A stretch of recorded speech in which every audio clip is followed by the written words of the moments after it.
বিনোদন জগতের এপার ওপার দুই বাংলার জনপ্রিয় অভিনেত্রী রাফিয়াত রশিদ মিথিলা ক্যারিয়ারের পাশাপাশি ব্যক্তি জীবন নিয়েও বেশ আলোচনায় থাকেন। বিশেষ করে মিথিলার সাবেক স্বামী গায়ক অভিনেতা তাহসান খানের দ্বিতীয় বিয়ের পরে আলোচনা সমালোচনায় অভিনেত্রী, কিন্তু সেই আলোচনা যেন তার পিছু ছাড়ছে না। তাহসানের সঙ্গে 11 বছরের দাম্পত্য ভেঙে ওপার বাংলার পরিচালক সৃজিত মুখার্জিকে বিয়ে করেছিলেন মিথিলা।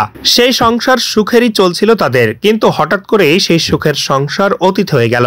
এখন আর সৃজিতের সঙ্গে এক ছাদের নিচে থাকেন না অভিনেত্রী। ফলে সৃজিত মিথিলা দাম্পত্য নিয়ে সৃষ্টি হয়েছে নানা গুঞ্জন, এমনকি শোনা যায় বিচ্ছেদের চর্চাও। যদিও অভিনেত্রীকে নিয়ে তার ভক্তনুরাগীদের আগ্রহ কম নয়। অনেকেরই প্রশ্ন, আদৌ কি বিচ্ছেদের পথে হাঁটছেন সৃজিত মিথিলা? এর আগে সৃজিতও সাবেক প্রেমিকাকে বুকে টেনে অতীতের হিসাব নিকাশ জানতে চেয়েছিলেন। সৃজিতের এমন সব ইঙ্গিতের সঙ্গে বিচ্ছেদের জল্পনাও উঠে তুঙ্গে। সম্প্রতি সিনেমার কাজ নিয়ে এক সাক্ষাৎকারে কথা বলেন মিথিলা। সেখানে সৃজিতের সঙ্গে অভিনেত্রীর রসায়ন নিয়ে প্রশ্ন করা হলে তার উত্তর দিতে নারাজ অভিনেত্রী। মিথিলা স্পষ্ট জবাব দেন, এ বিষয়ে তিনি কিছুই বলতে চান না।